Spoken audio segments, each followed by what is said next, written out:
So good morning, good afternoon, good evening, good night, जो भी आपका टाइम चल रहा हो my small brothers and sisters. आज हम पढ़ने वाले ट्रिग्नोमेट्रिक फंक्शंस। आज हम पढ़ने वाले ट्रिग्नोमेट्रिक फंक्शन। इससे पहले ट्रिग्नोमेट्री पे मैंने 4 लेक्चर्स आपको दिए हैं, ठीक है।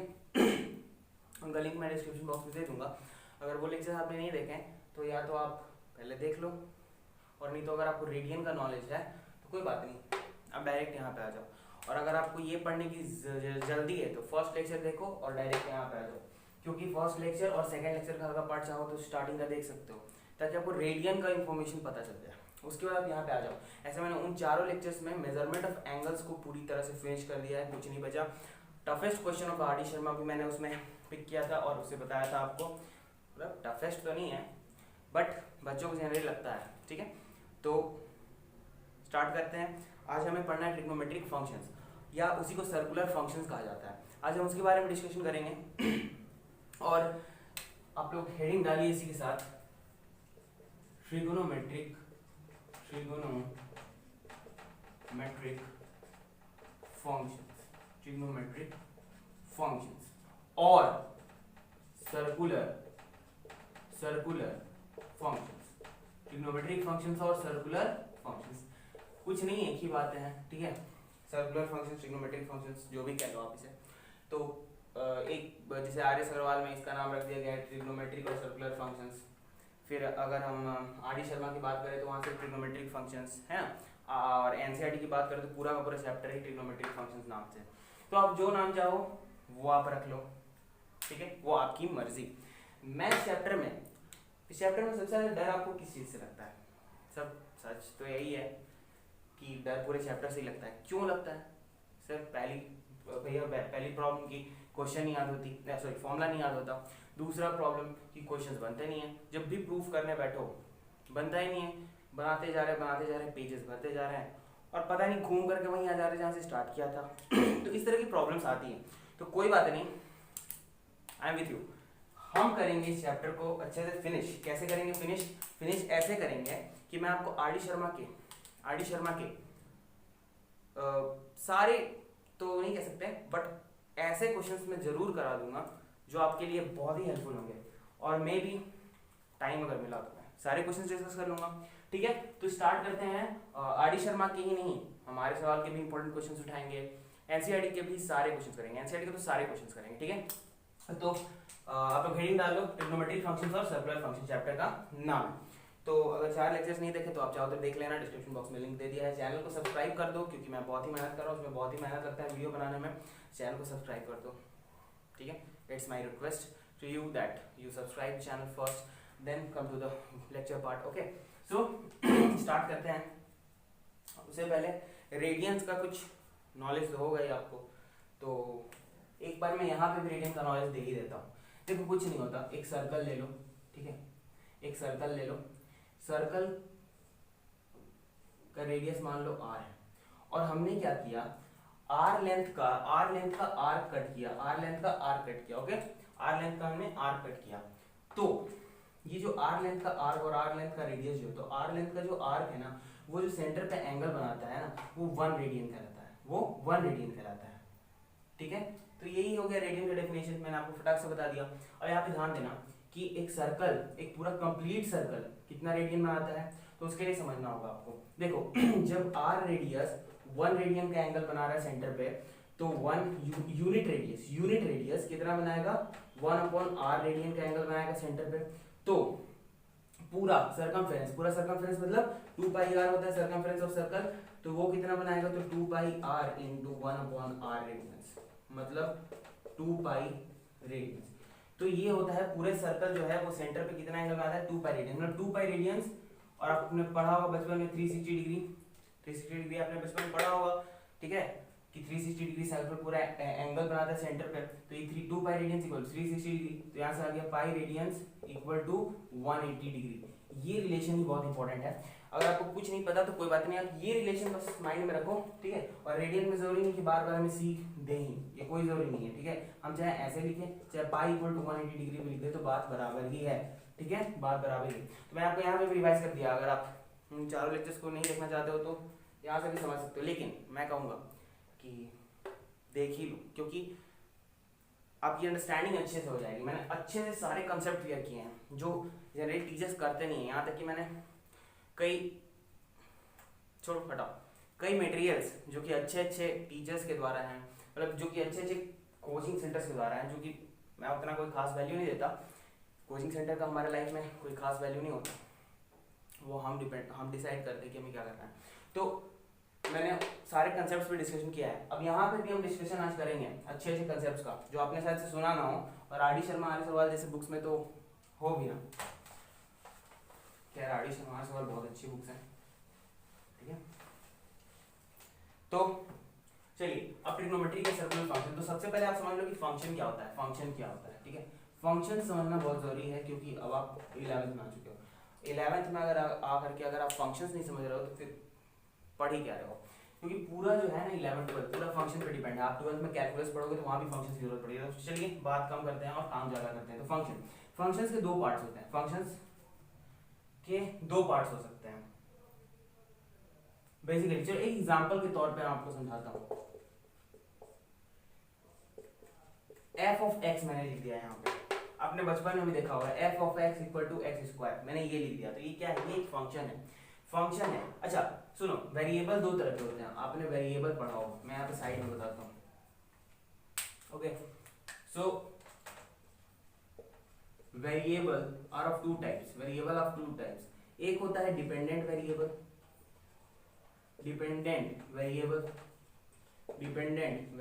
और दूसरा होता है इंडिपेंडेंट वेरिएबल। चिंता मत करो, समझा रहा हूँ कि क्या होता है। एक होता है डिपेंडेंट वेरिएबल, एक होता है इंडिपेंडेंट वेरिएबल। एक होता है डिपेंडेंट वेरिएबल, एक होता है इंडिपेंडेंट वेरिएबल। दोनों में डिफरेंस क्या है समझाते हैं आपको एग्जांपल देकर के। ये आपके सामने एक एग्जांपल लिखा है जो कि फंक्शन का एग्जांपल है, ठीक है। अब मुझे बताओ कि अगर मैं एक ऐसे फंक्शन लिखता हूँ y equal to x square, इसी को मैं ऐसे लिखता हूँ, ठीक है। अब यहाँ पे x, ठीक है, x को मान लो, अच्छा ये ऐसे भी लिख रहा हूँ तो जो ब्रैकेट के अंदर है ना वो होता है इंडिपेंडेंट वेरिएबल। और जो ये पूरा वेरिएबल जो fx की जगह मैं यूज कर रहा हूँ इसको बोलते हैं डिपेंडेंट वेरिएबल। क्या बोलते हैं इसको, डिपेंडेंट वेरिएबल। अब ऐसा क्यों सर, समझाइए, कुछ मतलब तो समझाया नहीं भैया, और आपने कंसेप्ट मतलब डायरेक्ट बताया। तो सुनो, मतलब समझा रहा हूँ, आप पूरी बातों को ध्यान से सुनना।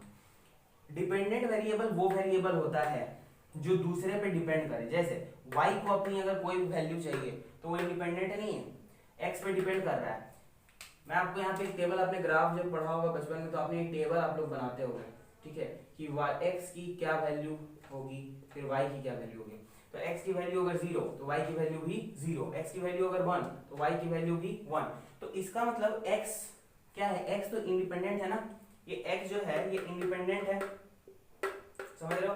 x इंडिपेंडेंट, क्यों इंडिपेंडेंट, क्योंकि ये कुछ भी वैल्यू रख सकता है अपने पास, ठीक है, ये कुछ भी वैल्यू रख सकता है, 0 1 इनफैक्ट 2 तो 4 हो जाएगा, 3 तो 9 हो जाएगा, मतलब ये अपनी कोई भी वैल्यू रख सकता है। देखो फंक्शन चैप्टर में इसके ऊपर ज्यादा अच्छे से बात किया गया है, मैं यहाँ पे आपको समझा रहा हूँ कि x की वैल्यू कुछ भी हो सकती है ना, लेकिन y की वैल्यू वही होगी जो x की वैल्यू होगी, मतलब उसके अकॉर्डिंग ही होगी। y की वैल्यू हमेशा x पे डिपेंड करेगी अपनी वैल्यू के लिए। जैसे इसकी 0 होगी तभी इसका 0 होगा, इसका 1 होगा तभी इसका 1 होगा, इसका 2 होगा तभी इसका 4 होगा। अगर इसका कुछ वैल्यू नहीं देंगे तो इसका वैल्यू निकल ही नहीं पाएगा। अगर आपसे पूछूं कि x की वैल्यू 5 है और y की वैल्यू क्या है बताओ, तो आप सिंपली बता दो कि y की वैल्यू 25 है। लेकिन अगर मैं आपको x की वैल्यू ही ना दूं और पूछूं कि what is the value of y, then you can't guess what is the value of y। If you can comment. नहीं कर सकते, नहीं कर सकते, बिल्कुल नहीं कर सकते। क्यों नहीं कर सकते, इसलिए नहीं कर सकते क्योंकि y की वैल्यू कहां से यार, जब x की पता ही नहीं है। जैसे एग्जाम्पल से समझाते हैं आपको, एक एग्जाम्पल देते हैं। आप अभी छोटे हो, ठीक है, आपकी अब आप अभी 11th में हो, ठीक है। जनरली 90% जो बच्चे होंगे आप में से वो अपने फादर पे डिपेंड करते होंगे, ठीक है, अपने फादर पे डिपेंड करते होंगे 90% या 95% कह लो। तो उस केस में क्या होता है कि फादर जो है वो क्या है, इंडिपेंडेंट है। फादर तो इंडिपेंडेंट है, ठीक है, लेकिन आप डिपेंडेंट हो। अगर कोई बच्चा आपसे पूछता है कि आपका घर कहाँ है, लेट्स सपोज अगर आपसे एक बच्चा आपका एड्रेस पूछता है तो आप क्या कहोगे, जहाँ आपके फादर का एड्रेस है वही आपका एड्रेस है। जिस दिन आपके फादर का एड्रेस बदल जाएगा आपका एड्रेस बदल जाएगा। अगर आपके फादर का कोई एड्रेस नहीं है, मान लेते हैं, सपोज कर लो, ये सब अजम्पशन चल रहा है, ठीक है, अभी फिलहाल अजम्पशन की मदद से मैं समझा रहा हूँ आपको एग्जांपल। अगर आपको नहीं, छोड़ो, अगर आपको फादर का एड्रेस नहीं पता या तो आप अपना एड्रेस नहीं बता पाओगे, है ना। अभी मैं ऐसे एक जनरल से बात कर रहा हूँ, ठीक है, अब ऐसा नहीं कहने लगना कि सर मैं तो इंडिपेंडेंट हूँ, मैं जनरल बात कर रहा हूँ।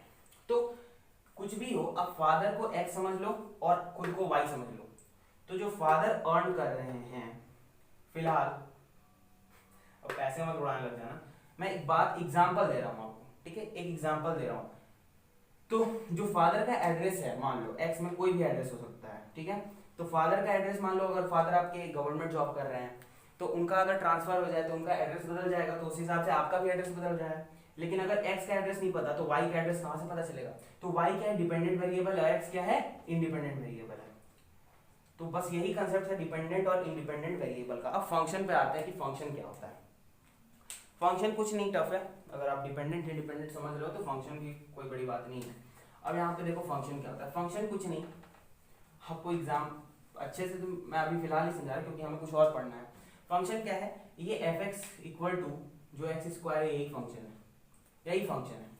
मतलब फंक्शन क्या होता है, एक मशीन होता है, ठीक है, फंक्शन एक मशीन होता है, मशीन फंक्शन एक मशीन होता है जिसमें कोई भी एक्स की वैल्यू रखोगे, जैसे 1 रख दिया तो इस केस में वो आउटपुट देता है, हम इनपुट देते हैं और वो क्या आउटपुट देता है, वो आउटपुट देता है। और आउटपुट क्या देगा, जैसे मैंने 1 रख दिया तो यहाँ पे 2 दे देगा आउटपुट। मैंने अगर मान लो इस केस की बात कर रहा हूँ, 2 दे दिया तो यहाँ पे 4 दे देगा आउटपुट। मैंने अगर यहाँ पे मान लो 25 दे दिया तो 625 दे देगा आउटपुट, ठीक है। तो फंक्शन क्या होता है, एक मशीन होता है जिसमें हम कुछ इनपुट देते हैं और आउटपुट निकलता है। वो इनपुट जो होता है वो कैरी कौन करता है, वो एक्स कैरी कर रहा है जो कि डिपेंडेंट इंडिपेंडेंट वेरिएबल है, और आउटपुट वाई कैरी कर रहा है, वाई या एफ एक्स जो कह लो, जो कि डिपेंडेंट वेरिएबल है।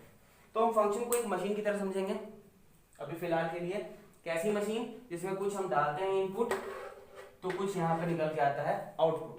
अब जो भी पॉसिबल इनपुट्स हैं, ध्यान से सुनना, जो भी पॉसिबल इनपुट्स हैं, जैसे फॉर एग्जांपल अगर मैं लिखूं एक function f x equal to 1 upon x, f x equal to 1 upon x, एक फंक्शन लिख रहा हूं मैं, f x equal to 1 upon x लिख लिया और आपसे पूछा कि x की कौन कौन सी वैल्यूज पॉसिबल है। आप बोलोगे सर x की, भैया x की सारी वैल्यूज पॉसिबल है एक्सेप्ट x जीरो नहीं होना चाहिए, क्योंकि डिनोमिनेटर कभी जीरो नहीं हो सकता, ठीक है, डिनोमिनेटर जीरो नहीं होना चाहिए। तो आप कहोगे कि भैया x की वैल्यू जीरो नहीं हो सकती, यानी कि x की वैल्यू कुछ भी रखिए लेकिन x की वैल्यू जीरो मत रखिए। तो x की पॉसिबल वैल्यूज क्या हो गई, सारी रियल नंबर्स, सारे के सारे रियल नंबर्स एक्सेप्ट जीरो। तो वो जो x की पॉसिबल वैल्यूज होती हैं, possible all the possible values of x, मैं इसे रब कराऊंगा, आप नोट कर सकते हो पॉज करके।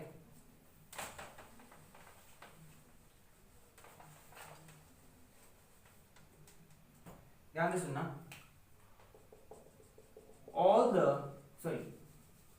The set of all the possible values of x is called domain, is called what, domain। और दूसरा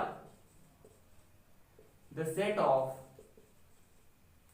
मैंने यहाँ पे x क्यों दिया, क्योंकि मैं फंक्शन को fx से डिनोट कर रहा हूं अभी। अगर x की जगह हम कुछ और दे दें, जैसे इंडिपेंडेंट वेरिएबल दे दें तो ज्यादा बढ़िया होगा। तो ये हो गया domain, the set of all possible values of y इस केस में, और ऐसे dependent variable is called range, ध्यान से सुनना, रेंज और डोमेन क्या होता है। मान लो आपके पास एफ एक्स इक्वल टू एक फंक्शन है, ठीक है, एफ एक्स इक्वल टू यहाँ पे ये, तो इस केस में x की क्या क्या पॉसिबल हो सकती हैं, सारे रियल नंबर्स हो सकते हैं एक्सेप्ट जीरो, तो वो डोमेन हो गया, फंक्शन का डोमेन हो गया। और अब fx की क्या क्या वैल्यूज हो सकती हैं, तो fx की जितनी भी वैल्यूज आप बना लो, 1 2 3 4 जितनी भी वैल्यूज बना लो, fx की जितनी भी वैल्यूज होंगी, अब इसी को हम ऐसे भी तो लिख सकते थे ना, y equal to 1 upon x, तो y की जितनी भी वैल्यूज हो जाएंगी वो सारी रेंज कहलाएगा, उनका जो सेट बना दोगे तो रेंज कहलाएगा, और x की जितनी वैल्यूज होंगी उनका सेट बनाओगे तो वो डोमेन कहलाएगा। Note in your notebook. After that we will come to the trigonometric functions और हम इस पे बात करते हैं। नोट कर लीजिए, ये समझाना जरूरी था, ये बहुत से टीचर्स नहीं बताते, बट मैं बता रहा हूँ क्योंकि इंपॉर्टेंट है। जल्दी जल्दी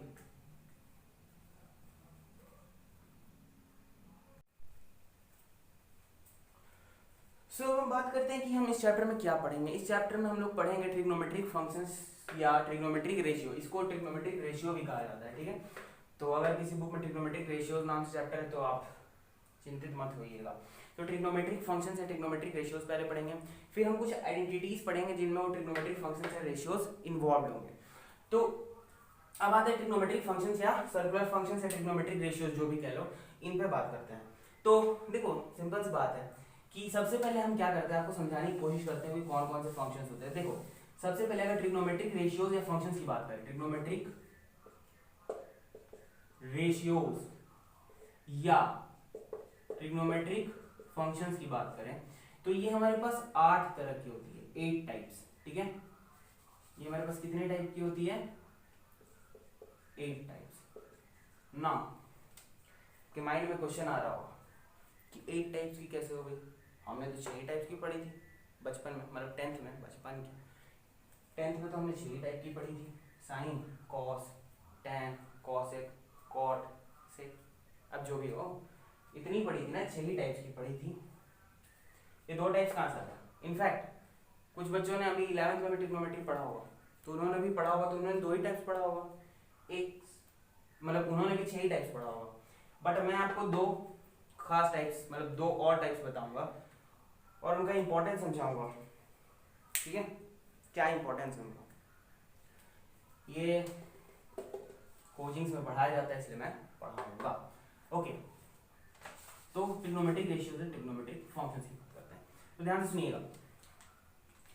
ट्रिग्नोमेट्रिक रेशियोज और ट्रिग्नोमेट्रिक फंक्शंस क्या होते हैं, सबसे पहले इनको समझने के लिए आप एक एंगल कंसीडर करो, ठीक है। Let's consider angle theta equal to angle, let's consider angle theta equal to angle, ध्यान से सुनना, X O A. Let's consider angle theta equal to angle X O A, okay. Let's consider angle theta equal to angle X O A which is angle in standard position। अब ध्यान से सुनना, angle in standard position, बहुत से books में इस पे focus नहीं किया गया है बट मैं बोल रहा हूं इस पे भी फोकस करेंगे, ठीक है, इस पे भी फोकस करेंगे कि एंगल इन स्टैंडर्ड पोजीशन, बहुत से बुक्स में ये बात लिखी नहीं गई है, बस सपोज करा के और काम निकाल लिया गया है। मैं चाहूँ तो ये सब भी ना बताऊं ये भी ना बताऊं, कोई जरूरी थोड़ी है, बट चलिए समझने की कोशिश कीजिए। एक आप theta equal to angle X O A का आप एंगल कंसीडर कर लो जो कि एंगल इन स्टैंडर्ड पोजीशन हो। एंगल इन स्टैंडर्ड पोजीशन मतलब समझाते हैं, ये हमारे पास क्या है, ये हमारे पास कोऑर्डिनेट एक्सिस है, ठीक है, बहुत बढ़िया। अब हमारे पास ये x, ये x डैश, ये y, ये y डैश, तो ये ओरिजिन है।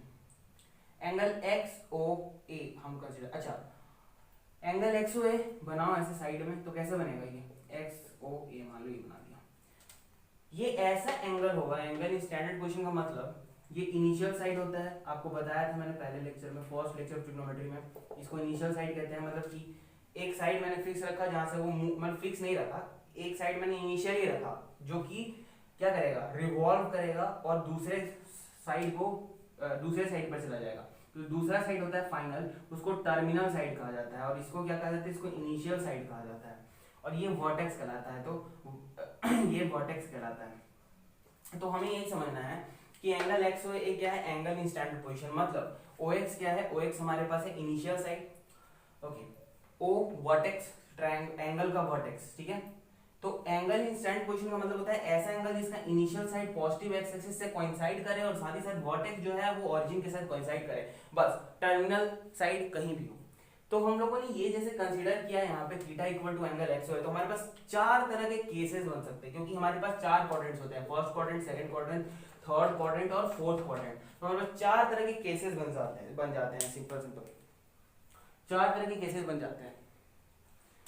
इसे इजी वे में भी समझा सकता था लेकिन वो बाद में आपको काम नहीं आएगा, ठीक है, बहुत कुछ फॉलो करता है, बाद में समझा रहा था सर, छोड़ो, हम सटीक तरीके पे जाएंगे। तो देखो एंगल इन स्टैंडर्ड पोजीशन हमने क्या किया कि लेट कर लिया, consider angle theta equal to angle X है, ठीक है, which is angle in standard position. Okay, so इस केस में हमारे पास चार केसेस आ जाएंगे। अब एंगल इन स्टैंडर्ड पोजीशन के हिसाब से चार केसेस ध्यान से देखेंगे, चार ग्राफ प्लॉट कर देता हूं और एक यहां बना रहा हूं, ठीक है, पहला केस, दूसरा केस, तीसरा केस और ये चौथा केस, फोर्थ केस। तो पहला केस क्या है, देखो ये x था, ये O था, ये मैंने A माना, तो x वाई का एंगल माना, तो ये मान लो इधर चला गया, ये A हो गया। तो ये क्या है, एंगल इन स्टैंडर्ड पोजीशन, और ये एंगल जो है ये एंगल इन फर्स्ट क्वाड्रेंट, ठीक है, स्टैंडर्ड पोजीशन में है ना, फर्स्ट क्वाड्रेंट में है। दूसरा x है, O है, हो सकता है कि एक्सो सेकंड क्वाड्रेंट में हो, क्योंकि मैंने यहाँ पे बात बताया ही नहीं और सिंपली यही कहा कि एंगल इन स्टैंडर्ड पोजीशन, तो हो सकता है सेकंड क्वाड्रेंट में हो, या हो सकता है थर्ड क्वाड्रेंट में हो एक्स ओ ए, या हो सकता है फोर्थ क्वाड्रेंट में हो एक्स ओ ए, किसी भी क्वाड्रेंट में हो सकता है एंगल, ठीक है। और ये थीटा हो जाएगा, बस ये थीटा, यहाँ ये थीटा, यहाँ ये थीटा, यहाँ ये थीटा और यहाँ ये थीटा, जो भी हो किसी भी जगह हो सकता है, हमें सब पे ध्यान देना होगा, ठीक है। हमारे पास 1 2 3 4 चार केसेस हो गए। अब हम बात करते हैं कि अब मैं सिर्फ एक ही केस पकड़ता हूँ, बाकी सबको आप उसी तरह से समझ सकते हो, ठीक है। अब मैं सिर्फ एक ही केस को पकड़ रहा हूँ।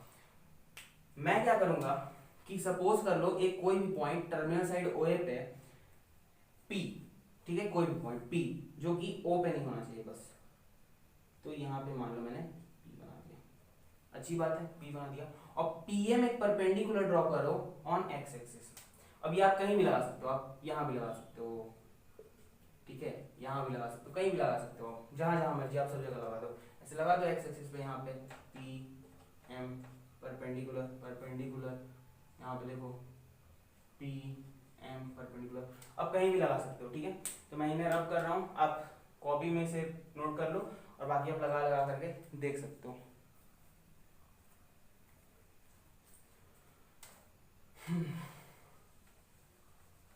मैं सिर्फ एक ही केस से आपको समझाऊंगा, बाकी सब आप अपने हिसाब से समझ लेना।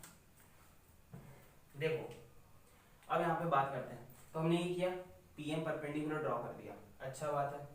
अब यहाँ पे समझना, अब हमारे पास क्या है, अब हमारे पास है, और हाँ एक और बात, पॉइंट P हमने माना था, तो पॉइंट P के कोऑर्डिनेट्स को x, y मान लो, ठीक है, सारे में मान लेना। तो P x, y हमने मान लिया था, बहुत बढ़िया। तो उस हिसाब से ये हमारा x हो जाएगा, जो पढ़ा है कोऑर्डिनेट ज्योमेट्री, और ये y हो जाएगा,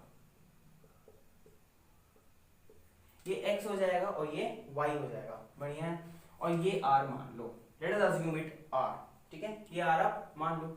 तो उस हिसाब से हमारे पास देखो क्या क्या है, OP इक्वल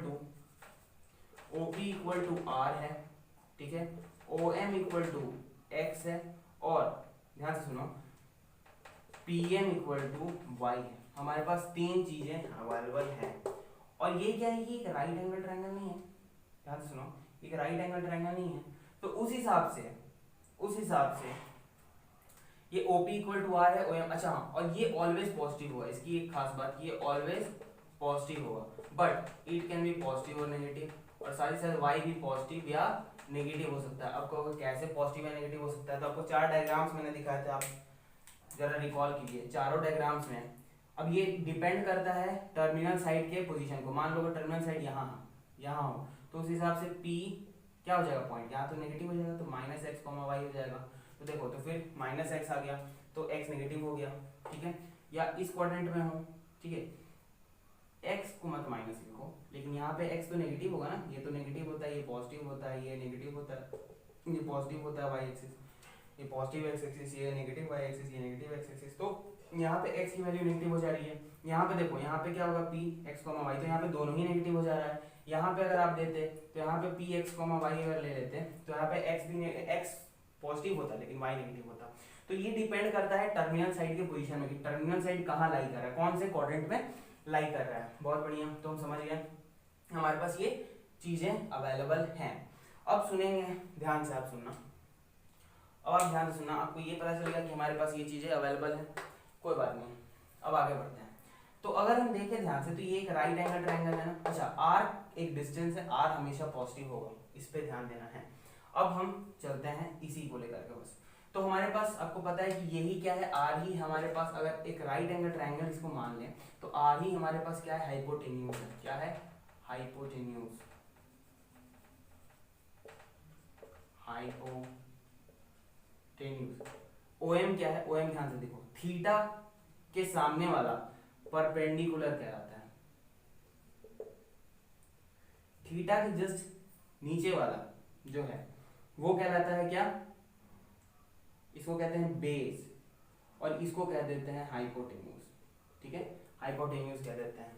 ठीक है, जो टेढ़ा सा होता है, फिलहाल आप इसे समझ लो। तो देखो OM क्या हो गया, OM बेस हो गया, बहुत बढ़िया, और ये परपेंडिकुलर हो गया, ये PM जो है ये परपेंडिकुलर, ये परपेंडिकुलर हो गया, बहुत बढ़िया। अब समझना है हमें, इस बेसिस पे, इस आधार पर हम ट्रिग्नोमेट्रिक रेशियोज या ट्रिग्नोमेट्रिक फंक्शन जिसको कहते हैं उसे डिफाइन कर सकते हैं। तो अब मैं आपके सामने 6 तरह के ट्रिग्नोमेट्रिक फंक्शंस को डिफाइन करूंगा एक एक करके, और बाकी 2 को मैं बताऊंगा। तो सबसे पहला होता है, सबसे पहला साइन थीटा, सबसे पहला साइन थीटा। अब ध्यान से देखो, sine theta, SINE, sine theta. ठीक है, जिसको हम लोग शॉर्ट में SIN थीटा, साइन थीटा ऐसे लिख देते हैं। और ये क्या होता है, ये होता है perpendicular upon hypotenuse, P upon H। मैं इसको P लिख रहा हूँ, इसको H लिख रहा हूँ, तो P अपॉन H ब्रैकेट में डाल दिया है, P अपॉन H। मतलब क्या हो गया, यहाँ से देखो तो P क्या है मेरे पास, Y है, और H क्या है, R है, तो Y अपॉन R। ठीक, दूसरा कोसाइन थीटा, कोसाइन थीटा मतलब इन शॉर्ट कॉस थीटा कहा जाता है। और ये होता है बेस अपॉन हाइपोटेन्यूज, और बेस अपॉन हाइपोटेन्यूज का मतलब ध्यान से सुनना, बेस अपॉन हाइपोटेन्यूज मतलब OM upon PM, OM upon PM नहीं, OM अपॉन OP। तो OM की जगह पे क्या है, X, और OP की जगह पे R। थर्ड आता है हमारे पास टेंजेंट थीटा, थर्ड आता है टेंजेंट थीटा, जिसको टैन थीटा कहा जाता है। और ये होता है P अपॉन B मतलब perpendicular upon base, perpendicular upon base, और ये परपेंडिकुलर अपॉन बेस मतलब Y upon X, PM upon OM मतलब Y अपॉन X होता है। फोर्थ होता है हमारे पास, फोर्थ होता है सेकेंड थीटा, सेकेंड थीटा, जिसको इन शॉर्ट सेक थीटा लिखा जाता है। और ये क्या होता है, सेकेंड थीटा जो होता है वो होता है बेस अपॉन हाइपोटेन्यूज, नहीं, hypotenuse upon base, hypotenuse upon base, इसका मतलब R अपॉन X। अब आप किसी तरह से मिला लेना। फिफ्थ होता है कॉसेकेंड थीटा, क्या होता है, कॉसेकेंड थीटा। कॉसेकेंड थीटा जो होता है, इसका ध्यान से सुनो, कॉसेकेंड थीटा जो होता है, कॉसेकेंड थीटा क्या होता है, कॉसेकेंड थीटा होता है कॉसेक थीटा शॉर्ट में। ठीक है, और ये होता है H अपॉन P मतलब R अपॉन Y। और छठा जो सिक्स होता है वो होता है कोटेंजेंट, कोटेंजेंट थीटा, जिसको हम लोग कॉट थीटा कहते हैं। और ये होता है B अपॉन P, तो ये होता है X अपॉन Y। तो इस तरह से हमने सारा आपका डिफाइन कर दिया, आप देख सकते हो, इनको नोट कर सकते हो, अच्छे से समझ सकते हो। और 2 और बताऊंगा मैं एक्स्ट्रा, ठीक है, आप इनको नोट करो, फिर मैं आपको और 2 एक्स्ट्रा बताऊंगा, और इसके बाद आगे के पॉइंट्स पे चर्चा करते हैं। एक बात मैं यहीं पे आपको बताता हूँ, ध्यान से देखो, यहीं पे बताता हूँ। देखो साइन थीटा क्या है, P अपॉन H है, ठीक है, Y अपॉन R है। तो कॉसेकेंट थीटा क्या है, देखो जस्ट इसका रेसिप्रोकल है ना, ठीक है, H upon P, R upon Y। ध्यान से देखो, R अपॉन Y जस्ट इसका रेसिप्रोकल। तो हम लोग कॉसेकेंट थीटा को ही 1 अपॉन साइन थीटा भी लिख सकते हैं। क्लियर। उसी तरह से देखो टेंजेंट थीटा में P अपॉन B है, तो इसका B अपॉन B है को टेंजेंट में, तो इसको 1 अपॉन tan थीटा लिख सकते हैं। ठीक है, अच्छे से नोट कर लो। सेकेंड थीटा क्या हो जाएगा, इसी तरह से 1/cos थीटा, 1/cos थीटा। कैसे 1/cos थीटा हुआ, तो देखो cos थीटा क्या है, cos थीटा है r/x/r या b/h, तो वहीं sec थीटा क्या है, h/b यानी कि r/x, तो 1/cos थीटा। तो ये आपको एक बात बता दी यहाँ से, तो ये सारी बातें आप इन पर ध्यान दो, ठीक है। और यहाँ से कुछ बातें और भी बताई जा सकती हैं, आप इनको अब नोट करो, फिर बताते हैं। नोट,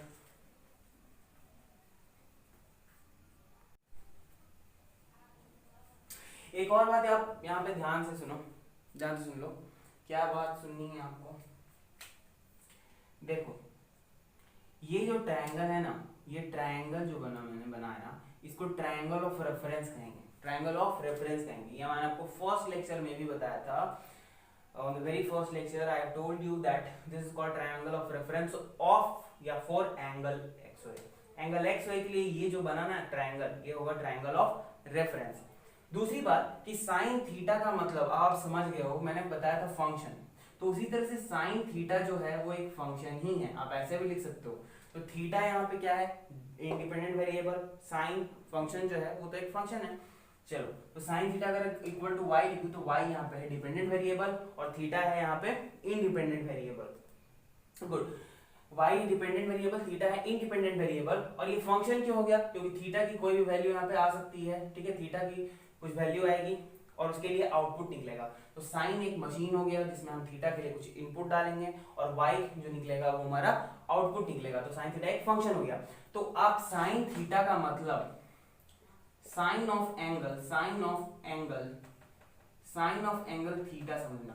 अब साइन थीटा का मतलब, साइन थीटा का मतलब साइन इंटू थीटा मत समझना, वेरी वेरी रॉन्ग है ना, बहुत बड़ी गलती तब समझ लो फिर आप।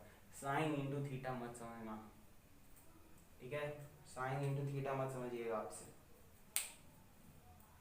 चलिए, sine theta, sine into theta, very very wrong, मतलब कहना ही नहीं है उसके बारे में, बहुत ही ज्यादा, बहुत गलत है।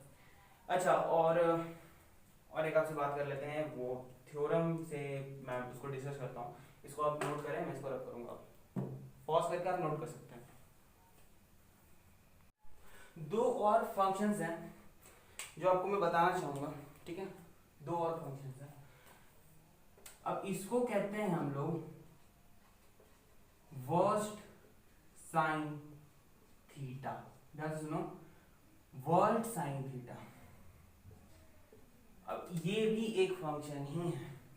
और दूसरा आता है जो मैं आपको ये दो खास फंक्शन अलग से बता रहा हूं, वो होता है coversed sine theta.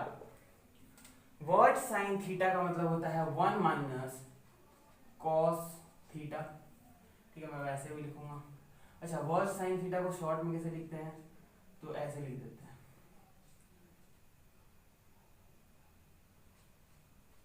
Versed sine theta, versed sine theta.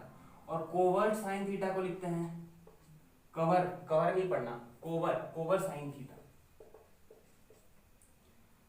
ये क्या होता है, ये होता है 1 माइनस कॉस थीटा, और ये क्या होता है 1 minus sign theta. That's all, यही दो फंक्शन है। इसीलिए आप फिजिक्स में देखना और मैथ्स में भी देखोगे, ये दोनों फॉर्मूला, इससे रिलेटेड एक फॉर्मूला है मल्टीपल सब मल्टीपल एंगल्स, हम लोग उसके बारे में डिस्कस करेंगे, तो वो बहुत ही इंपॉर्टेंट हो जाता है, वो बहुत ही इंपॉर्टेंट होता है, उससे ज्यादा क्वेश्चंस आते हैं। तो worst sine theta, covert sine theta को भी अच्छे से नोट कर लो, ठीक है। फिर एक थ्योरम है छोटा सा, उस पर बात करते हैं, ठीक है। अब मैं इसे रब करूंगा, नोट कर लो फटाक से।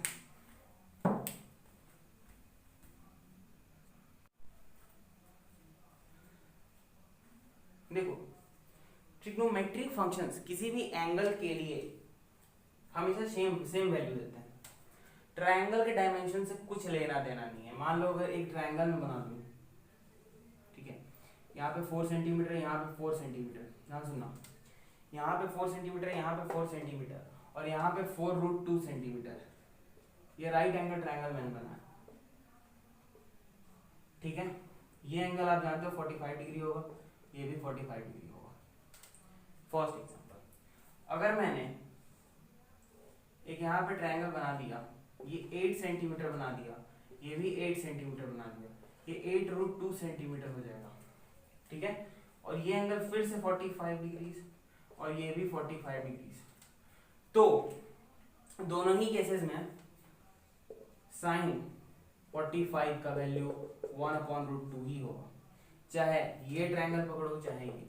मतलब कि डायमेंशन ऑफ ट्रायंगल, चाहे ट्रायंगल कितना बड़ा हो छोटा, उससे कोई फर्क नहीं पड़ता, ट्रिग्नोमेट्रिक फंक्शन को कोई फर्क नहीं पड़ता। cos 45 यही आने वाला है, tan 45 यही आने वाला है, ये सब बताऊंगा कैसे निकला, ठीक है। आप लोग 10th में पढ़ चुके हो, ऐसे कोई बताऊंगा नहीं भी बताऊंगा तो भी चलेगा। बट हमेशा फंक्शन की वैल्यूज आती हैं, जो वो क्या वैल्यू, कौन सी वैल्यूज होती हैं? अच्छा, जो वैल्यूज होंगी इनकी वो हमेशा क्या होंगी, एक रियल नंबर होंगी, एक रियल नंबर ही होंगे रियल नंबर ही होगा, हमेशा होगा, रियल नंबर ही होगा। अब यहाँ पे ध्यान से सुनो, तो ट्रायंगल के साइज से कुछ लेना देना नहीं है इसे। अब इस पे बात कर लेते हैं थोड़ा सा ध्यान से। हाँ, बट एंगल रहना चाहिए सेम। अब यहाँ नहीं कि 60 डिग्री कर लोगे और 30 डिग्री कर लोगे और ये सब डायमेंशन बदलने लगोगे, तो नहीं। मैं सिमिलर ट्रायंगल्स के लिए ही जनरली बात कर रहा हूँ, तो आप नोट करो इसे, ठीक है। इसे क्या नोट करोगे, आप समझ गए तो फिर मर्जी। तो यही एक थ्योरम है जो कहता है कि trigonometric ratios for same angles always remain same. तो उस थ्योरम को मैं प्रूफ कर देता हूँ। कैसे प्रूफ करेंगे? मान लो हमारे पास एक ट्रायंगल है, ठीक है, एक ट्रायंगल है, ये थीटा मान लिया, थीटा के सामने वाला परपेंडिकुलर, थीटा के नीचे वाला बेस, और ये होता है हाइपोटेन्यूज। समझ गए? चलो इसको, ये आप समझ गए, तो मैं यहाँ से एक बार याद कराता हूँ। साइन थीटा इक्वल टू क्या होता है? Perpendicular upon base. Cos theta होता है, sorry, perpendicular upon hypotenuse. Cos theta होता है base upon hypotenuse. Tan theta होता है perpendicular upon base. Cot theta होता है base upon perpendicular. Sec theta होता है बेस अपॉन हाइपोटेन्यूज, नहीं, hypotenuse upon base, hypotenuse upon base. और कॉसेक थीटा होता है हाइपोटेन्यूज अपॉन परपेंडिकुलर। ये बातें आप ध्यान से माइंड में बैठा लो। फिर वर्स साइन थीटा होता है 1 माइनस कॉस थीटा, और कोवर साइन थीटा होता है 1 माइनस साइन थीटा। ये बातें आप याद रखो। तो हम स्टार्ट करते हैं। अब ये 1 माइनस साइन कॉस थीटा मतलब आप समझ ही गए, और यहाँ से भी आप समझ गए, तो इस पे ज्यादा बात नहीं करेंगे, हम इस पे ज्यादा बात करने वाले हैं, ठीक है। तो इसे मिटाते हैं और थ्योरम पे आते हैं, ठीक है। थ्योरम पे आते हैं। थ्योरम बहुत इंपॉर्टेंट है। थ्योरम क्या है? थ्योरम यही कहता है कि चाहे ट्रायंगल का बड़ा हो छोटा हो, उसे कोई फर्क नहीं पड़ता, अगर सिमिलर ट्रायंगल्स हैं, एंगल सेम है, अगर छोड़ो ट्रायंगल सिमिलर है, एंगल्स अगर सेम है तो हमेशा ट्रिग्नोमेट्रिक फंक्शन की वैल्यू भी सेम आएगी। जैसे हम वही कोऑर्डिनेट एक्सिस बनाते हैं, ठीक है। ये x हो गया, ये o हो गया, ये x डैश हो गया, ये y हो गया, ये y डैश हो गया। यहाँ पे OX है, यहाँ पे ध्यान देना, यहाँ पे मैंने क्या किया, यहाँ पे मैंने छोड़ो, वही जो एंगल थे, एंगल XOA मैंने ले लिया, वही एंगल XOA मैंने ले लिया, ये थीटा ले लिया, यहाँ से ये ले लिया P x, y, यहाँ M, ये परपेंडिकुलर, बहुत बढ़िया। और ये R ले लिया, थीटा है, B नहीं थीटा है, ये मैंने ले लिया। अब क्या करो, तो इस हिसाब से आपको पता है कि साइन थीटा का वैल्यू क्या होने वाला है, साइन थीटा का वैल्यू होने वाला है परपेंडिकुलर अपॉन हाइपोटेन्यूज। तो परपेंडिकुलर है x, नहीं, परपेंडिकुलर है y और ये है x, तो y अपॉन r हो जाएगा। cos थीटा क्या होगा? cos थीटा, ध्यान से बताओ जल्दी से, cos थीटा क्या होगा? x अपॉन r हो जाएगा। tan थीटा क्या होगा? y अपॉन x हो जाएगा। cot थीटा क्या होगा? x अपॉन y हो जाएगा। sec थीटा क्या होगा? r अपॉन x हो जाएगा। और cosec थीटा क्या होगा? cosec थीटा हो जाएगा r अपॉन y। तो ये हमने देखा। चलो पहली बात यहाँ से ये रखते हैं। दूसरा समझते हैं, अगर मैं क्या करूं कि एक यहाँ पे दूसरा point p dash x dash y dash मान लूं, और साथ ही साथ यहाँ से एक फिर से परपेंडिकुलर ले रहा हूँ pm डैश, और ये जो लेंथ होगा OP डैश का, इसको मैं r डैश मान लूं। तो इस केस में ध्यान से सुनना, इस केस में अब ये जो दो ट्रायंगल्स बने सिमिलर हुए कि नहीं हुए? कैसे सिमिलर हुए सर? देखो दो ट्राइंगल्स, कौन सा ट्राइंगल, इन ट्राइंगल्स, देखो पहला है मेरे पास O M P and, in triangle O M P and triangle O M dash P dash. अब ध्यान से देखो क्या क्या कॉमन है। पहला angle M O P equal to angle M dash O P dash, theta, theta है ना इक्वल, तो थीटा हो गया। दूसरा ये वाला एंगल देखो, angle P M O equal to angle P dash M dash O, तो ये क्या हो गया, थीटा नहीं, ये हो गया 90 डिग्री, मतलब पाई बाई 2 भी रख सकते हो, कोई बात नहीं। तो ये पाई बाई 2 हो गया। थोड़ा सा रेडियंस में आप स्विच करो, ठीक है, अपने माइंड को धीरे धीरे रेडियंस में लाओ, पाई बाई 2 रेडियंस हो गया। तो एंगल एंगल कंडीशन से, एंगल एंगल क्राइटेरियन से triangle O M P similar हो गया triangle O M dash P dash के। ये बात आप समझ गए। ये बात आप जब समझ गए, 10th में आपने सिमिलरिटी पढ़ी होगी ना, तो आपको समझना चाहिए ये बात। और अगर आप ये समझ गए एक बार, तो अब आपको कुछ नहीं सोचना। अब देखो ये दोनों सिमिलर हैं, इसका मतलब ध्यान से देखो कि y upon r equal to y dash upon r dash हो जाएगा, x upon r equal to x dash upon x dash upon r dash हो जाएगा, y upon x equal to y dash upon x dash हो जाएगा, x upon y equal to x dash upon y dash हो जाएगा। फिर आपका x upon r, तो r upon x equal to r dash upon x dash हो जाएगा, और y upon r upon y equal to r dash upon y dash हो जाएगा। ये बातें हम ध्यान से समझेंगे, ये बातें हम समझेंगे, ठीक है, समझेंगे क्या, समझ गए हैं। अब देखो कैसे हुआ ये, तो देखो x upon x dash, sorry x upon r, अरे आपने वो पढ़ा था ना, सिमिलैरिटी चैप्टर पढ़ा होगा 10th में, तो वहीं से ये बात क्लियर हो रही है, सिंपल। और फिर भी नहीं क्लियर हो रहा तो दूसरा भी तरीका है मेरे पास। दूसरा तरीका कैसे है, तो ये यहाँ से तो क्लियर हो गया ना कि जब y by r equal to ये है, y by r equal to ये है, और sine theta y by r है, तो इसका मतलब कि sine theta equal to y dash upon r dash भी हो गया, हाँ आर डैश हो गया। उसी तरह से x dash upon r dash हो गया, क्यों, क्योंकि कॉस थीटा इसके इक्वल था और ये इसके इक्वल था, तो ये भी इसके इक्वल हो जाएगा, है ना। उसी तरह से y dash upon x dash हो गया, x dash upon y dash हो गया, r dash upon x dash हो गया, और r dash upon y dash हो गया। तो देख रहे हो ना, सेम वैल्यू, सेम ही वैल्यू, मतलब सब कुछ इक्वल हो जा रहा है। तो आप सिमिलर ट्रायंगल्स लोगे, एंगल भी मतलब एंगल सेम लोगे, तो फिर वही कहानी बनेगी। दूसरा तरीका क्या समझाने का था, उससे भी समझाते हैं, दूसरा तरीका है। दूसरा तरीका क्या है, मान लो आपने ये इस पर ध्यान नहीं दिया, ठीक है, यहां से ये भी मिटा दो, और क्या मिटा दें, ये भी मिटा दें। दूसरा तरीका आपको मे बी इजी लगे, है ना। अब दूसरा तरीका समझने वाला है, देखो साइन थीटा इक्वल टू क्या हो जाएगा, अब आप उस तरह से आप अपना समझते रहो, कर लेना, ठीक है, क्योंकि आपको सिखा दिया है।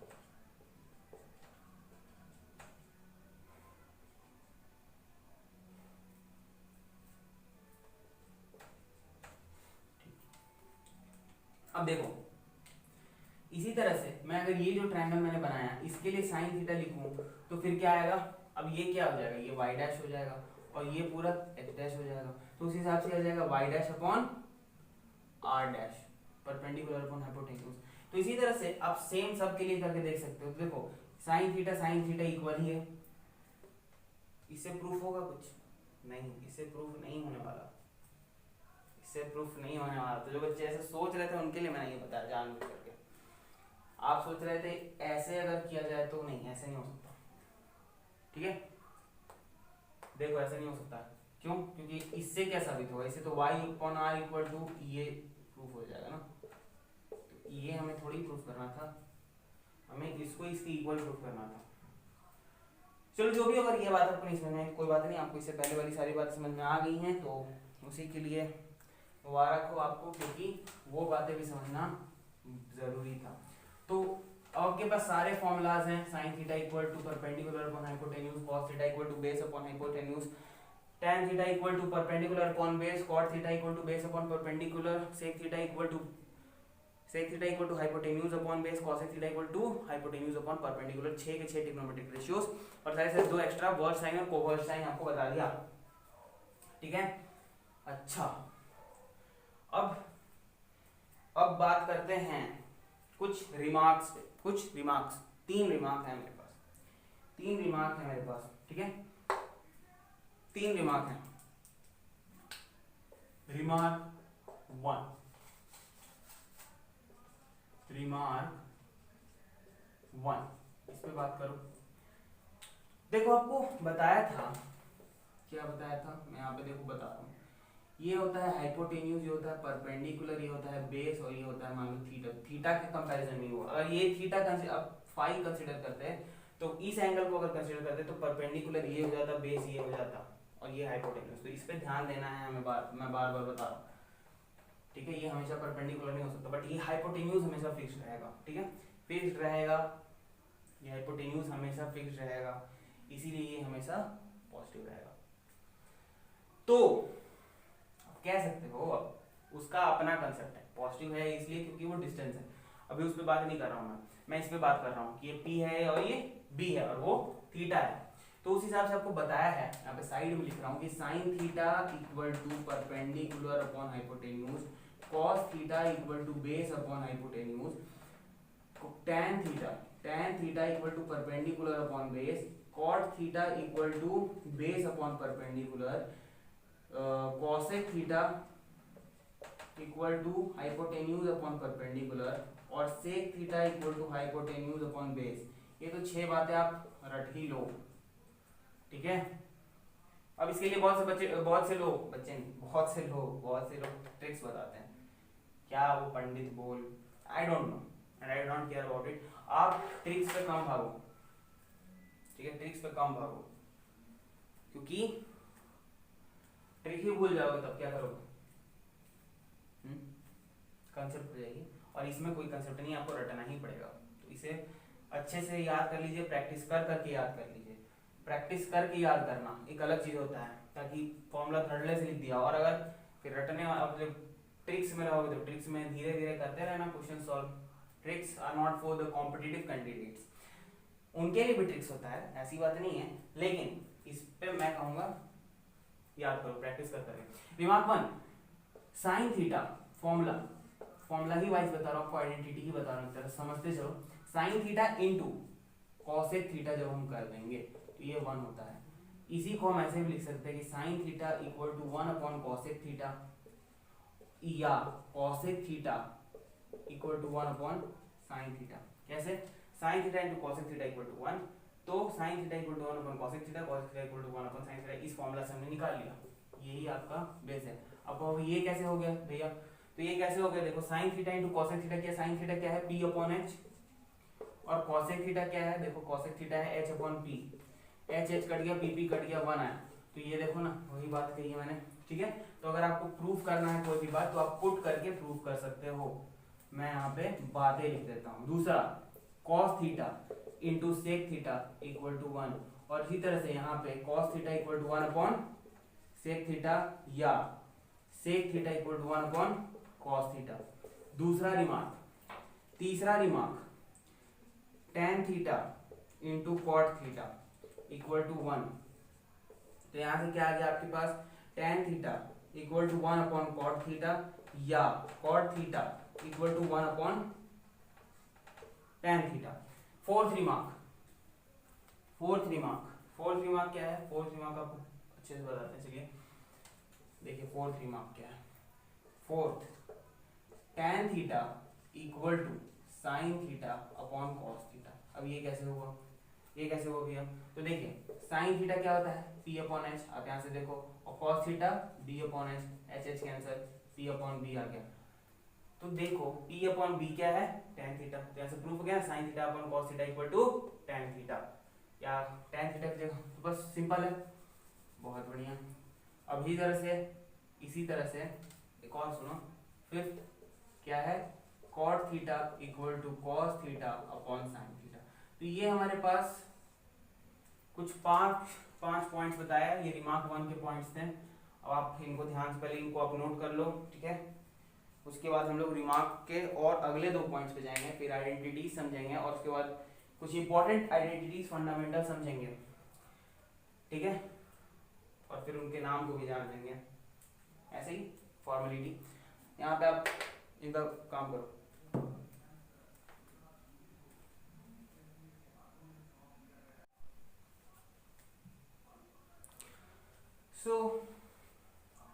बात करते हैं नेक्स्ट रिमार्क की, रिमार्क नंबर 2। रिमार्क नंबर 2, ठीक है, रिमार्क 2 की। रिमार्क 2 क्या कहता है, सुनिएगा, समझिएगा अभी।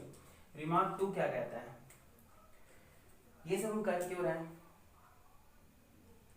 आर डी शर्मा के फर्स्ट एक्सरसाइज को सॉल्व करने के लिए, ठीक है। एनसीईआरटी करने से पहले कुछ एक्सरसाइजेस लगेंगे आर डी शर्मा के, पहले वो करेंगे हम। तो रिमार्क 2 पे बात करते हैं। रिमार्क 2 का क्या कहना है।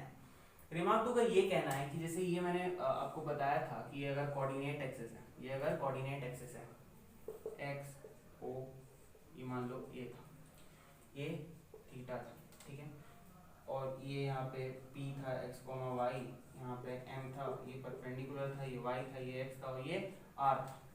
तो आपको यहाँ से मैंने बताया था, क्या बताया था, sine theta equal to y upon r, second cos theta equal to x upon r, third tan theta equal to y upon x, y upon x, fourth cot theta equal to x upon y, fifth sec theta equal to x upon r upon x, और sixth cosec theta equal to cosec theta equal to r upon y।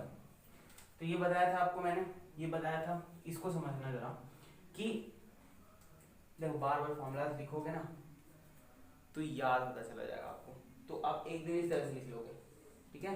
अब भले ही आप tricks का भी use करके कर सकते हो, तो वो अपने 10th में पढ़ा होगा, बार बार बताने की कोई जरूरत नहीं, और मैं ज़्यादा उन पर डिपेंड नहीं करता, ठीक है। यहाँ पे देखते हैं, अब यहाँ पे क्या बात करते हैं। अच्छा, अगर आपको ट्रिक्स फिर भी चाहिए कि कैसे हम फॉर्मूलाज याद कर सकते हैं, तो उसके लिए आप एक कमेंट में आप डाल देना, ठीक है, मैं आपको ट्रिक्स बता ही दूंगा। अभी यहाँ पे सुनो, रिमार्क 2 की बात कर रहा था मैं, आपको ये समझ में आए, ये हम जानते हैं। अब जरा सा फोकस करो, जरा सा ध्यान देना कि अगर ये जो मेरे टर्मिनल साइड है, ये अगर आकर के कोइंसाइड कर जाए किसके साथ, x के साथ, तो उस केस में x के साथ अगर कोइंसाइड कर गया तो उस केस में y 0 हो जाएगा, y 0 हो जाएगा, उस केस में क्या होगा, y 0 हो जाएगा। ध्यान से देखो, अगर ये कोइंसाइड कर गया तो y इक्वल टू 0 हो जाएगा ना। देखो मैं यहाँ पे लिख रहा हूँ पहला point, if OP coincides, terminal side जो भी आप कह लो, OP के लो terminal side coincides with positive x axis, positive x axis, positive x axis, positive x axis, then उस केस में PM इक्वल टू 0 या y इक्वल टू 0, देयरफॉर अब यहाँ पे y 0 हो जाएगा, मतलब देखो cot थीटा में डिनोमिनेटर 0, cosec थीटा में डिनोमिनेटर 0, डिनोमिनेटर 0 तो डिफाइन नहीं होता है, तो देयरफॉर cot थीटा, क्या, cot theta and cosec theta are not defined. उस केस में ये दोनों डिफाइंड नहीं होंगे, उस केस में ये दोनों अनडिफाइंड हो जाएंगे, उस केस में हम दोनों अनडिफाइंड हो जाएंगे। सेकेंड, अगर OP कोइंसाइड कर जाए, अगर OP या इसके जगह पे टर्मिनल साइड लिख लो, ठीक है, और इसके जगह पे आप परपेंडिकुलर लिख लो, आपको जैसे मर्जी। इफ OP कोइंसाइड्स विद, ध्यान से सुनना, positive y axis, positive y axis के साथ अगर OP कोइंसाइड हो, मतलब ये चीज ऐसे हो जाए तो थीटा देखोगे 90 हो जाएगा, थीटा 90 होगा ना। देन और इस केस में क्या होगा, if OP coincides with positive x axis, तो इस केस में क्या हो गया, हमारे पास थीटा 0 हो गया। तो 0 डिग्री के लिए, थीटा 0 डिग्री के लिए ये दोनों डिफाइंड नहीं है, ये भी आप समझ सकते हो कि 0 डिग्री एंगल के लिए cot थीटा और cosec थीटा डिफाइंड नहीं है। If OP coincides with positive y axis, then theta क्या हो जाएगा, थीटा 90 डिग्री हो जाएगा, ध्यान से देखो थीटा 90 डिग्री हो जाएगा। देन इस बार क्या होगा, इस बार PM देखो, PM कैसा हो जाएगा, PM तो इंफिनिटी हो जाएगा यार, तो फिर अनडिफाइंड हो रहा है, छोड़ो पीएम को छोड़ो, हम क्या ले लें, हम ओएम ले लेते हैं। तो उस केस में ओएम इक्वल टू 0 हो जाएगा या एक्स इक्वल टू 0। अब एक्स इक्वल टू 0 कैसे हो गया, ये यहाँ चला जाएगा तो एक्स तो ये तो छोटा होता चला जाएगा, ये जैसे जैसे ऊपर जाएगा ये छोटा होता चला जाएगा और एक टाइम ओ को कोइंसाइड कर जाएगा एम, तो ओ एम 0 हो जाएगा, एक्स 0 हो जाएगा। तो एक्स डिनोमिनेटर में tan थीटा क्या है और एक्स डिनोमिनेटर में सेक थीटा क्या है, तो tan थीटा और सेक थीटा अनडिफाइंड हो जाएंगे। तो उस केस में क्या होगा, tan theta and sec theta not defined, ND लिख दिया मतलब नॉट डिफाइंड। ये था मेरा रिमार्क 2। रिमार्क 3 के लिए नोट कीजिए और सब्सक्राइब बटन पे क्लिक कीजिए, ऐसे भी बता ही रहा हूं, note it out. So remark 3 पे आपसे मैंने बात कर लिया। रिमार्क 3 पे मैंने आपसे बात किया, क्या बात किया है, आपको बताया था ना कि अगर मेरा टर्मिनल साइड फर्स्ट क्वाड्रेंट में होगा तो x और y दोनों ही पॉजिटिव, अगर सेकंड क्वाड्रेंट में टर्मिनल साइड है तो x मेरा नेगेटिव y पॉजिटिव, और अगर थर्ड क्वाड्रेंट में ये फर्स्ट होता है, ये सेकंड होता है, ये थर्ड होता है, ये सेकंड मतलब ये सेकंड होता है, थर्ड होता है और ये फोर्थ होता है, तो इस केस में थर्ड क्वाड्रेंट में, यहाँ से सुनना, थर्ड क्वाड्रेंट में x मेरा नेगेटिव होता है और y भी नेगेटिव होता है, और फोर्थ क्वाड्रेंट में x पॉजिटिव होता है बट y नेगेटिव होता है। क्या आपको बताया था ना, फोर्थ क्वाड्रेंट में अगर टर्मिनल साइड हो तो स्टार्टिंग ऑफ द लेक्चर में ही बताया था, ठीक है। तो जब बताया था ये, तो लेक्चर छोड़ छोड़ के देख रहे होंगे, उन्हें प्रॉब्लम हो रहा होगा, तो आप लोग देख लीजिए उस पार्ट को, स्टार्टिंग में ही बताया था मैंने। तो इसका मतलब आप समझ रहे हो कि ट्रिग्नोमेट्रिक रेशियोज भी पॉजिटिव या नेगेटिव हो सकती है। जैसे फॉर एग्जांपल हम साइन थीटा का एग्जांपल लेते हैं, साइन थीटा क्या होता है, y अपॉन r होता है, या जो फॉर्मूला बताया था उस हिसाब से मान लो ये x था, सॉरी ये y था, ये x था, ये थीटा था, ये r था ना, चाहे आप इधर मान लो चाहे आप कहीं भी मान लो, उस हिसाब से मैं बता रहा हूँ, ठीक है। जैसे मानना, मान लो ये x हो गया, ये y हो गया, ये r जो भी।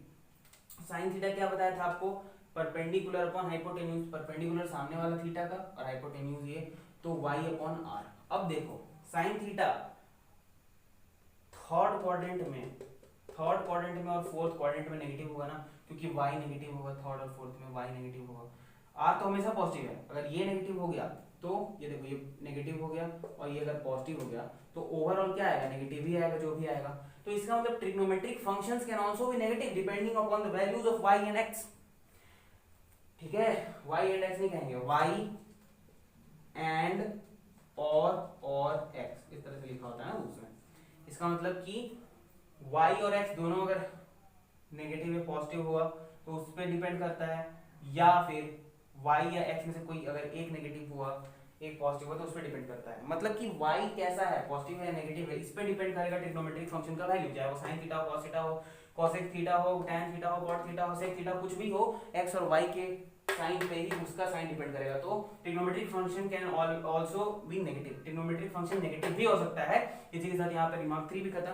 अब आते हैं आइडेंटिटी। इस पे आइडेंटिटी क्या होता है, देखो कोई भी इक्वेशन, आइडेंटिटीज क्या होते हैं, एनी इक्वेशन, ठीक है, एनी इक्वेशन, कोई भी इक्वेशन आइडेंटिटी कहला सकता है, ठीक है। Any equation in which the trigonometric any equation satisfying all the values of dependent variable, ध्यान से सुनना, all the values of independent variable, satisfying all the values of independent variable for all the functions involved in it। नहीं समझ में आया, एक example से समझाने की कोशिश करते हैं। बुक की रटी टाइप डेफिनेशन पे मत जाओ, डेफिनेशन खुद बनाना करो, ठीक है। तो जैसे एग्जांपल क्या हो गया कि sin theta equal to 1 upon cosec theta, एक एग्जांपल ले लिया। अब यहाँ पे ध्यान से सुनो, थीटा बिलोंग्स टू r होता है, मतलब इसके लिए, और इसके लिए क्या होता है, theta belongs to r minus 0। फिलहाल आप यही समझो, ठीक है। इतनी सी बातें आप समझ सकते हो, नहीं समझ सकते तो कोई बात नहीं, अभी इसको छोड़ देते हैं, ठीक है। Sine theta equal to 1 upon cosec theta, ये जो है इक्वेशन, ये थीटा के हर वैल्यू के लिए करेक्ट है। ये थीटा के हर वैल्यू के लिए, चाहे यहाँ पे आप थीटा के 1 रखो, 2 रखो, 3 रखो, 4 रखो, 5 रखो, 6 रखो, 7 रखो, 8 रखो, 9 रखो, 10 रखो, कोई भी वैल्यू थीटा कर दो, उसके लिए ये चीज, ये इक्वेशन जो है, ये इक्वेशन ट्रू है। बस थीटा को 0 मत रखना। सुन लो, थीटा को ध्यान सुनो, साइन थीटा क्या होता है, sine theta upon equal to perpendicular upon hypotenuse. तो परपेंडिकुलर मतलब थीटा को 0 मत रखना। अगर आपने थीटा को 0 रखा तो आपको बताया था अभी थोड़ी देर पहले कि अगर थीटा 0 हो, ध्यान सुनो, फिर से एक बार सुन लो, थीटा 0 हो तो कॉसेक थीटा, क्या क्या, कॉसेक थीटा और कॉट थीटा, कॉसेक थीटा और कॉट थीटा, ये दोनों के दोनों नॉट डिफाइंड, अनडिफाइंड हो जाते हैं। और अगर थीटा 90 हो यानी कि π/2 हो तो उस केस में सेक थीटा और टैन थीटा, सेक थीटा और tan theta not defined, undefined हो जाते हैं। तो उस इसीलिए बोल रहा हूँ कि यहाँ पे कोई भी वैल्यू रखो, बस थीटा 0 मत रखना, ताकि पूरा का पूरा डिफाइन हो जाए। तो उस केस में क्या हुआ, यहाँ पे थीटा के हर वैल्यू के लिए सूट कर रहा है ना, जिसके लिए ये दोनों फंक्शंस डिफाइंड है, ये भी डिफाइंड है और ये भी डिफाइंड है, समझना है हमें। इसमें क्या होता है ना कि इसमें थीटा जो होना चाहिए वो कोई भी रियल नंबर होगा चलेगा, और इसमें कोई भी रियल नंबर हो एक्सेप्ट 0 नहीं होना चाहिए थीटा। तो ये देखो दोनों ही सेटिस्फाई कर रहे हैं इस बात को। 0 के अलावा इसमें कोई भी रख लोगे तो चल जाएगा, 0 के अलावा, क्योंकि तो पूरे रियल नंबर सेटिस्फाई करता है, 0 छोड़ ही दे तो क्या फर्क पड़ता है। और इसमें 0 के अलावा इसमें भी कोई भी रखोगे तो चल जाएगा, मतलब ये दोनों में कॉमन आ रहा है ना एक तरह से, ये भले ही दोनों में कॉमन है, इसमें कॉमन है, लेकिन ये दोनों में कॉमन आ रहा है एक तरह से, समझना है हमें, ठीक है। तो ये ट्रिग्नोमेट्रिक आइडेंटिटी कहला गया। अगर मैं यही लिख दूं sine theta equal to cos theta, तो ये ट्रिग्नोमेट्रिक आइडेंटिटी नहीं है, क्योंकि ये हर थीटा के हर वैल्यू के लिए, थीटा बिलोंग टू आर के लिए ये काम नहीं करता, ये कुछ स्पेसिफिक वैल्यूज के लिए ही काम करेगा ये इक्वेशन जो है, ठीक है। जब हम ट्रिग्नोमेट्रिक इक्वेशंस पढ़ेंगे तो उसमें हम इसके बारे में पढ़ना है।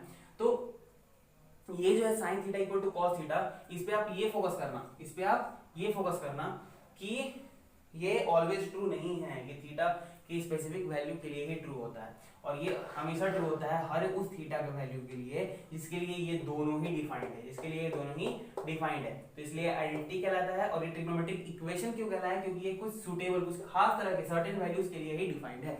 बहुत बढ़िया, इसी के साथ आइडेंटिटीज का हमारा काम खत्म हो गया। आइडेंटिटीज अब समझ गए हो। अब हम बात करते हैं कि आइडेंटिटीज कितने टाइप्स के होते हैं, फंडामेंटल आइडेंटिटीज कितने टाइप्स में हमने कैटेगराइज किया उन्हें, और उन वो एंटिटीज हैं कौन कौन सी, और उनके प्रूफ्स को जानते हैं। तो प्रूफ्स देखते हैं। पहले आइडेंटिटीज आप समझिए, ट्रिग्नोमेट्रिक आइडेंटिटीज क्या है, ये आइडेंटिटीज क्या है। तो देखो ट्रिग्नोमेट्रिक आइडेंटिटीज जो हैं ये हमने 3 पार्ट्स में डिवाइड किए हैं। कौन कौन से 3 पार्ट्स हैं। पहला रेसिप्रोकल आइडेंटिटीज, रेसिप्रोकल। अब ये ट्रिग्नोमेट्रिक सारे नहीं है, ध्यान से सुनो, ये फंडामेंटल है, कुछ फंडामेंटल, कुछ बेसिक्स वाले फंडामेंटल ट्रिगोनोमेट्रिक आइडेंटिटीज हैं, ठीक है, कुछ बेसिक वाले हैं। तो एक हो गया रेसिप्रोकल, रेसी देखो RECIPROCL, रेसिप्रोकल आइडेंटिटीज। दूसरा होता है कोशेंट, दूसरा होता है कोशेंट आइडेंटिटीज। पढ़ते सब नाम ही जानते हैं, कोई जरूरत नहीं है नाम जानने का, मैंने बता दिया, but it's not necessary to learn the names, आप आइडेंटिटीज याद रखोगे। तीसरा होता है पाइथागोरियन, पाइथागोरियन आइडेंटिटीज। ये 3 तरह के आइडेंटिटीज होते हैं, कौन कौन से, रेसिप्रोकल, कोशेंट और पाइथागोरियन। अब इन तीनों पे, तीनों एंटिटीज को देख लो, तीनों एंटिटीज को देखो ध्यान से। तो रेसिप्रोकल में sine theta equal to 1 upon cosec theta, या इसी को ऐसे लिख सकते हो cosec theta equal to 1 upon sine theta.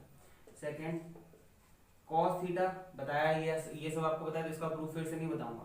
Cos theta equal to 1 upon sec theta, या sec theta equal to 1 upon cos theta. और third tan theta 1 upon cot theta, या cot theta 1 upon tan theta.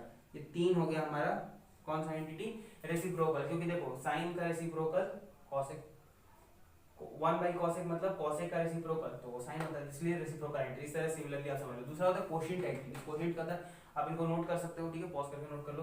अब quotient entities में कौन कौन से होगा, quotient में होगा जैसे tan theta, sine theta upon cos theta, और दूसरा कॉट थीटा, कॉस थीटा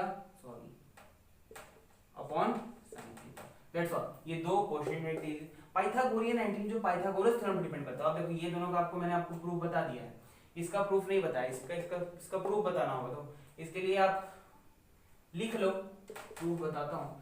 क्या हो गया, sine square theta plus cos square theta, पढ़ा हुआ 10th में 1 होता है। दूसरा 1 plus tan square theta equal to sec square theta, और तीसरा 1 plus cos square theta equal to cos x square theta. Remember this, remember these 1 2 3 4 5 6 7 8 identities, 8 fundamental trigonometric identities को याद कर लो। इन्हीं से क्वेश्चंस बनाएंगे, क्वेश्चंस इन्हीं से बनाएंगे, ठीक है। क्वेश्चंस के लिए एक अलग से लाना पड़ेगा लेक्चर, क्योंकि क्वेश्चंस इसमें नहीं हो पाएगा, वरना बहुत बड़ा लेक्चर हो जाएगा। तो क्वेश्चंस अलग वाले में लाएंगे। इसमें आपसे थ्योरी पे डिस्कशन कर लिया, फॉर्मूलाज पे डिस्कशन कर लिया, आइडेंटिटीज जो भी कह लो उस पर डिस्कशन किया। तो इसको आप फटाफट से नोट करो, मैं आप इसे रब करता हूँ और आपको इनका प्रूफ समझाता हूँ। इनका प्रूफ, इन दोनों का प्रूफ तो आपको समझाया जा चुका है, इसका प्रूफ समझाऊंगा, ठीक है। अच्छे समझना, फंडामेंटल ट्रिग्नोमेट्रिक आइडेंटिटीज। ओके, सो देखिए ध्यान से सुनिए, ध्यान से सुनिए। फंडामेंटल ट्रिग्नोमेट्रिक आइडेंटिटीज में पहला कौन, अच्छा पाइथागोरियन आइडेंटिटी समझ रहे हैं, जिसमें पहला है sine square theta plus cos square theta equal to 1। मैं यहाँ पे एक राइट एंगल ट्रायंगल बना रहा हूँ, ठीक है, राइट एंगल ट्रायंगल बना रहा हूँ, और इस ट्रायंगल में ये मान लो थीटा है, तो ये क्या है, परपेंडिकुलर है, बेस है, और ये हाइपोटेन्यूज, थीटा के सामने वाला परपेंडिकुलर और बेस उसके नीचे वाला जो 90 डिग्री बना रहा है, और हाइपोटेन्यूज ये होगा। तो ये थीटा था। तो आपको पता होगा कि according to Pythagoras theorem, Pythagoras theorem आपने पढ़ा होगा, क्या होता है, p square plus B square equal to h square, मतलब परपेंडिकुलर का स्क्वायर प्लस बेस का स्क्वायर इक्वल टू हाइपोटेन्यूज का स्क्वायर होता है। तो बस यही आपको समझना है, यही बात आपको ध्यान में रखना है। अब इसका प्रूफ देखो, कैसे प्रूफ होगा, साइन स्क्वायर थीटा, मतलब साइन थीटा क्या होता है, P upon x perpendicular upon hypotenuse, cos theta क्या होता है, बेस अपॉन हाइपोटेन्यूज, दोनों का स्क्वायर कर दिया। अब ध्यान से सुनो, मैं एलएचएस पकड़ रहा हूँ, ठीक है, एलएचएस लेफ्ट हैंड साइड पकड़ रहा हूँ। तो यहाँ पे आ गया P square by X square plus B square by X square, यहाँ से आ गया P square plus B square upon H square, P square plus B square upon H square. तो P square plus B square क्या है, H square है, तो H square upon H square यानी कि कट के आ गया 1, यानी कि RHS. So sine square theta plus cos square theta equal to 1। So it is proved. Second क्या है, 1 plus tan square theta, 1 plus tan square theta equal to sec square theta, sec square theta. इसको देखो LHS 1 plus p upon b का square, क्यों, tan theta कितना होता है, tan theta होता है p by b perpendicular upon base, तो 1 plus p square upon b square, यानी कि b square plus p square upon b square, मतलब इसको ऐसे भी लिख सकते हो, p square plus b square upon b square. समझो ये b स्क्वायर इधर चला गया तो b square plus p square लिखो या p square plus b square लिखो, ठीक है। तो एक ही बात है, तो उस हिसाब से ये क्या था, अब p square plus b square, ये कैसी बात हो गई, ये तो अब हमारे समझ के परे नहीं, समझ के परे नहीं है, समझो। p square plus b square क्या है, h स्क्वायर है, तो हम लोग लिख सकते हैं इसको h square upon b square, यानी कि h अपॉन b का होल स्क्वायर। अब h अपॉन मतलब हाइपोटेन्यूज अपॉन बेस क्या होता है, सेक थीटा। ध्यान सुनो, जो भी फॉर्मूलाज बताए हैं उनको आप चाहो तो बार बार लिखो, यहाँ पे साइड में लिख देते हैं, sine theta perpendicular upon hypotenuse, cos theta base upon hypotenuse, sec theta hypotenuse upon base, cosec theta hypotenuse upon perpendicular, tan theta.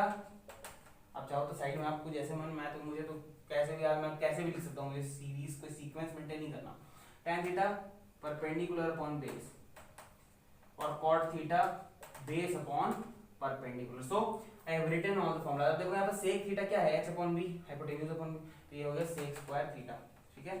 ध्यान देना, बहुत इंपॉर्टेंट बात है कि साइन थीटा का होल स्क्वायर को हम लोग साइन स्क्वायर थीटा लिखते हैं किसी भी ट्रिग्नोमेट्रिक फंक्शन में। ऐसा मत लिख देना साइन स्क्वायर थीटा स्क्वायर, नहीं, बिल्कुल ऐसा नहीं होता, या साइन थीटा स्क्वायर मत लिख देना, ठीक है।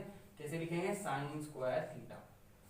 चलो बहुत बढ़िया, समझ गए। तो ये हो गया सेक स्क्वायर थीटा, ये हो गया, यानी कि ये हो गया आरएचएस, ये हो गया आरएचएस, तो ये भी हमारा प्रूफ हो गया। नाउ आते हैं थर्ड पे आ जाते हैं, ये बात आपको समझ में आ रही है। थर्ड पे आते हैं,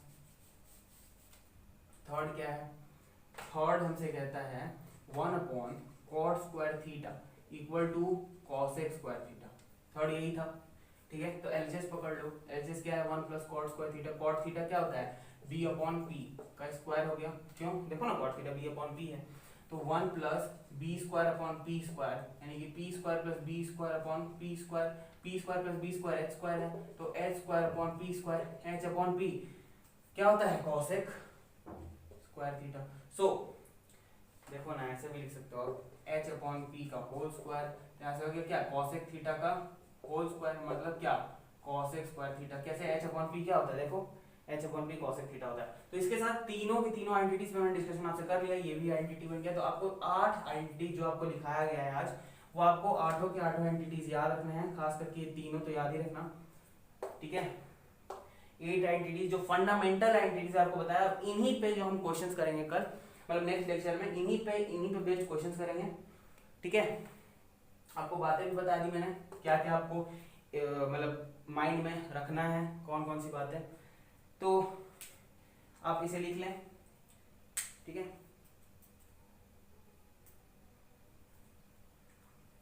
आप इसे लिख सकते हैं।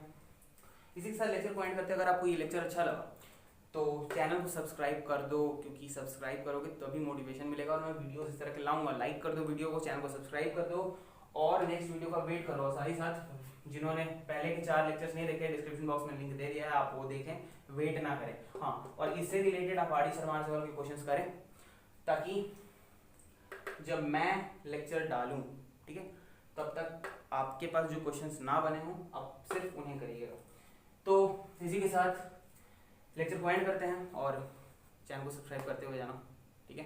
पैसे नहीं लगते, फ्री है, बिल्कुल फ्री है। लाल कलर का बटन होगा नीचे में सब्सक्राइब का, उसको प्रेस कर देना, बेल आइकन आएगा, बेल को टैप करना, ऑल सेलेक्ट कर लेना, बस इतना सा काम है। फ्री में होता है, बिल्कुल पैसा आपका 1 रुपया भी नहीं लगेगा, समझ गए ना। चलो ठीक है, बाय।